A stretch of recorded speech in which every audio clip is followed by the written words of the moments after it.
तर आपण दाजीकडे गेलो आणि दाजीला खर्चात टाकलं. तर बघू काय विषय. तर नमस्कार, मी ऋषी मोरे आणि स्वागत आहे तुमचं पुन्हा एकदा. असं तुम्हाला माहितच असं आपण आलेलो दाजीकडे. दाजीला म्हणलं दाजी खर्च पाण्याचा आहे नाही काही. दाजी म्हणले चल ना खर्चच पाणी लागत आहे ना, मग चल डायरेक्ट डीमार्टला. मग काय दाजींनी गाडीवर बसवलं आणि डायरेक्ट डीमार्ट मध्ये आणलं होतं. जायच्या आधी म्हणलं दाजी तुम्ही मला काय खर्च करा नाही तर नका करू, पण आधी ही गाडी घ्या आणि आपल्याला ही गाडी घेऊन जाऊ आपण डायरेक्ट आतमध्ये. मग काय दाजी म्हणले गाडीच घ्यायची ना, तेवढंच ना घेऊ म्हणले. म्हणलं यायला हे बॉल म्हणले नको. तर दाजी डायरेक्ट गायब झाले बा तिथून. यायला म्हणलं बॉल बी नाही घेऊन दिला बा दाजींनी, मस्त पैकी बॉल होता. हे दुसऱ्या सेक्शन मध्ये सुरलेत कुठेतरी. यायला गाडी बी द्यायला आपल्याला तेच घेऊन पळत होते. आणि आपल्याला डीमार्ट मध्ये आल्यावर कळलं बा आपण भात खातोय, त्या भाताचे बी तांदळाचे बी इतके 5-50 टाईप असते ना, आपण कोणता खातोय ते आपल्याला बी नाही होतं माहित भाऊ. यायला जाऊ द्या, शेवटी सगळं आपण हिंडलो बिंडलो आणि शेवटी जी वेळ येते ती म्हणजे बिल करायची. यायला म्हणजे सामान बी इतकं घेतलं होतं ना, आता काय सांगू. आपण तर काय नव्हतं घेतलं, आपलं तर काय नव्हतं, पण दाजींचंच मोकार सामान होतं. यायला म्हणलं दाजी तुमचं सामान आहे तुम्हीच पेमेंट करा. मग काय कोरा कर करीत दाजींनी 4-5-500च्या नोटा काढल्या. तरी बी आपलं जेवढं बजेट घेऊन चाललं होतं तेवढ्याच्या जरा कमीच बसलं. जाऊ द्या म्हणलं दाजी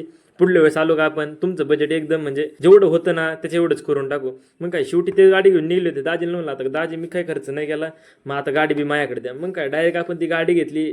4 पायाची गाडी होती म्हणलं ड्रिफ्ट मारणारच ना. काय ड्रिफ्ट मारीत मारीत तिला गाडीवर नेलं, घोड्यावर बसून आपण डायरेक्ट परत चाललो दाजीच तिकडे. धन्यवाद.